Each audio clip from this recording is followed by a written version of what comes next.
Welcome back to Investing Talk podcast. Today, we're taking a closer look at First Majestic Silver. We've got some interesting info here, and the idea is to really distill what's important for you to understand about them right now. That's the plan. We have a pretty detailed due diligence report, looks like it's from 2025, plus some recent updates right up to April 11th, 2025. Covers the usual suspects, financials, their business, market position, outlook. And a company overview, too, right? Operations, recent performance. Yep, got that as well. So it sounds like we're trying to get a really solid handle on First Majestic's current standing and, maybe where they're heading. That's exactly it. We'll unpack their latest performance, some key financial numbers, what the analysts are thinking. Let's maybe start with those production numbers. They seemed quite striking. They really were. First Majestic announced a record 7.7 million silver equivalent ounces produced just in Q1 2025. Wow, 7.7 million. That is a significant number. It is. And breaking that down, it includes 3.7 million ounces of actual silver. Okay, 3.7 million silver. And the key thing, I think, was the comparison. That's an 88% increase compared to Q1 last year, 2024. An 88% jump, yes. That's a massive increase year over year. So what's behind such a big leap? It's not just finding more shiny stuff in the ground, presumably. Well, no. The report points primarily to the acquisition of the Cerro Los Gatos silver mine. That seems to be the main driver here. The acquisition. So bringing that asset online really moved the needle? It certainly appears so. Plus, they mentioned operational improvements at other mines, like San Dimas. Yeah. But Cerro Los Gatos looks like the big story for that Q1 production surge. And it wasn't only silver, was it? I think I saw gold figures mentioned, too. That's right. Gold production was also strong, 36,469 ounces in Q1. So pretty solid numbers across the board for that quarter. And naturally, numbers like that tend to get noticed. The report mentions a positive impact on their stock price, boosted investor confidence. Well, you'd expect that, wouldn't you? Record production is generally good news for a miner. It suggests their strategy, particularly the acquisition, is paying off, at least on the production front. Makes sense. It's tangible evidence things are moving in the right direction operationally. Okay, so that's the very recent picture. Let's rewind slightly to their financials from the end of last year, Q4 2024. Okay, so for Q4 2024, revenue came in at $172.3 million. $172.3 million. And how does that compare? That was a pretty decent increase from the $136.9 million they did in Q4 2023. So year-over-year revenue growth was strong in that quarter. All right, good top-line growth. What about the bottom line, earnings per share? Adjusted EPS actually improved. It flipped to a positive 0.03 cents per share. That's compared to a loss of 0.03 cents per share in Q4 2023. Okay, so from a small loss to a small profit, that's a positive turnaround. It is, but what's interesting is that this improvement happened despite a 14% fall in production during that same quarter, Q4. Hang on, production was down 14%, but revenue and adjusted EPS were up. How does that compute? The magic of commodity prices. It really highlights the impact of higher silver prices during that period. Even though they produced less, the silver they did sell fetched a higher price. Right, so the price increase more than offset the volume decrease. That clarifies it, shows how leveraged they are to the silver price itself. Precisely, and that flowed through to other metrics too. Adjusted EBITDA saw a really substantial increase. How substantial? It jumped from $37 million in Q4 23 to $64.8 million in Q4 24. Okay, that's quite a leap in underlying profitability and their balance sheet health.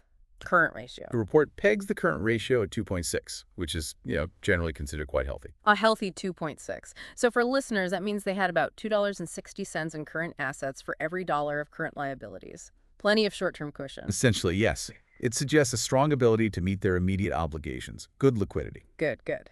But there was one slightly less rosy figure mentioned, the pre-tax profit margin. Ah, yes. That was actually negative, at a negative 8.6% for Q4 2024. Negative 8.6%. So despite the higher revenue and adjusted profit, they were still in the red before taxes. Correct. It means their total expenses, possibly including things beyond just the direct cost of production, were higher than their revenue in that specific quarter before accounting for taxes. It's definitely something to note amidst the other positive signs. Okay, so a bit of a mixed bag in Q4, but clearly improving trends helped significantly by silver prices. Now let's tie this back to their strategy. What are the key things driving First Majestic forward?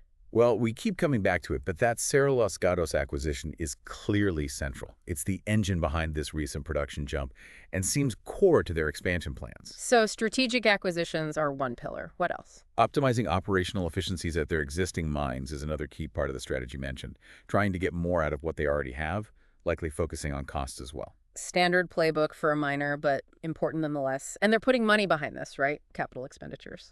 Yes, quite a bit. They've planned around $182 million in capital expenditures. $182 million. And is that just for keeping the lights on, or is it focused on growth? It seems to be a mix. Some for sustaining operations, but a significant chunk is aimed at expansion, particularly exploration. They're planning roughly 270 kilometers of drilling, mainly in Mexico. 270 kilometers of drilling. That's a lot of drilling. Suggests they're pretty optimistic about finding more resources on their properties. It definitely signals a strong commitment to resource expansion and future growth. They wouldn't commit that kind of capital without believing there's potential there. And there's something else interesting. I mentioned their own minting facility, First Mint. That's right, first mint.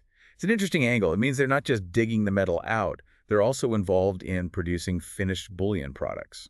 A bit of vertical integration then. Does that give them an edge, do you think? It could. It potentially allows them to capture a bit more margin, gives them more control over selling their own branded products, maybe builds a direct relationship with some buyers. It's a differentiator. Interesting. Okay, so let's zoom out a bit.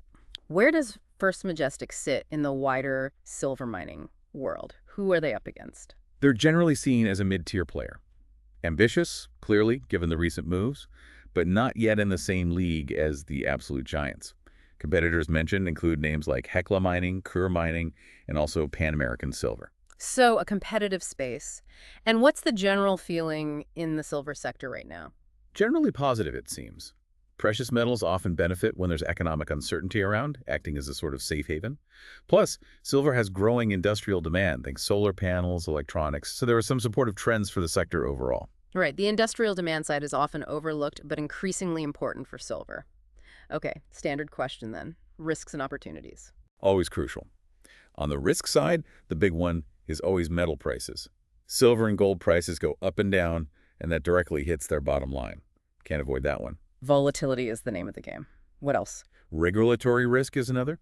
Their main operations are in Mexico, so changes in mining laws, taxes, that kind of thing could have an impact. And of course, environmental regulations always a factor in mining. Costs associated with compliance. Standard industry risks, mostly. Okay, flip side, the opportunities. Well, the biggest one seems to be successfully integrating and optimizing Cerro Los Gatos. If they can really make that asset hum efficiently, that's significant upside. Getting the most out of that big acquisition. Exactly. Then there's the exploration we talked about. If that extensive drilling program hits significant new resources, that expands their future potential considerably. Finding more silver and gold, always good for a miner. And of course, just leveraging the current strong silver price environment. If prices stay high or go higher, that's a direct tailwind for their financials. Makes sense. Now, leadership plays a role in navigating all this. The report mentioned the CEO, Keith Neumeyer. Yes, Keith Neumeyer. He's been leading the company for quite some time and is seen as pretty central to their strategy, including these big growth moves like the acquisitions. Strong leadership is always a factor investors consider. Definitely. So looking ahead, what should people be watching for? Key catalysts. The big near-term one is the Q1 2025 financial results release. That's scheduled for May 7th. That'll be the first look at how that record Q1 production actually translated into dollars and cents. Okay, May 7th. Put that on the calendar. That will really show if the production boost flowed through to profitability. What about analyst sentiment now? It seems generally positive or maybe cautiously optimistic, especially after those strong production numbers and the Q4 earnings improvement. And the specific recommendation mentioned in the summary. The summary had it as a hold, which kind of fits with that cautious optimism. It suggests analysts see the potential, but probably want to see those Q1 financials and continued execution before getting more bullish. It's a wait-and-see stance, basically. A hold, okay. Yeah. And longer term, anything else bubbling up? Dividends, maybe? That was mentioned as a potential future discussion point. If earnings continue to improve and become more consistent, the possibility of starting or increasing dividends could definitely come onto the radar for investors, especially those looking for income. Right, returning cash to shareholders. Always popular if a company can sustain it. So if we wrap all this up, First Majestic has clearly had a very active, dynamic period. Record production in Q1, driven mainly by that key Cerro Los Gatos acquisition. Which followed a Q4 that showed improving financials, albeit with some caveats like that negative pre-tax margin, and heavily influenced by higher silver prices. Correct. The market seems to like the recent production news, but there are definitely still things to watch: silver price volatility, the regulatory situation in Mexico. And that upcoming Q1 financial release on May 7th will be a really key piece of the puzzle. It's a complex picture, isn't it? It often is with miners. Lots Yep. of moving parts. Hopefully, though, this breakdown has given our listeners a clearer view of the main factors at play for First Majestic Silver right now. Absolutely. What stands out most to you from all this? Or what further questions pop into your head about First Majestic? We definitely encourage everyone listening to continue their own research. And hey, if you found this discussion insightful, please do subscribe, give us a like, and drop a comment. Let us know what other companies or investing topics you'd like us to tackle in a future deep dive.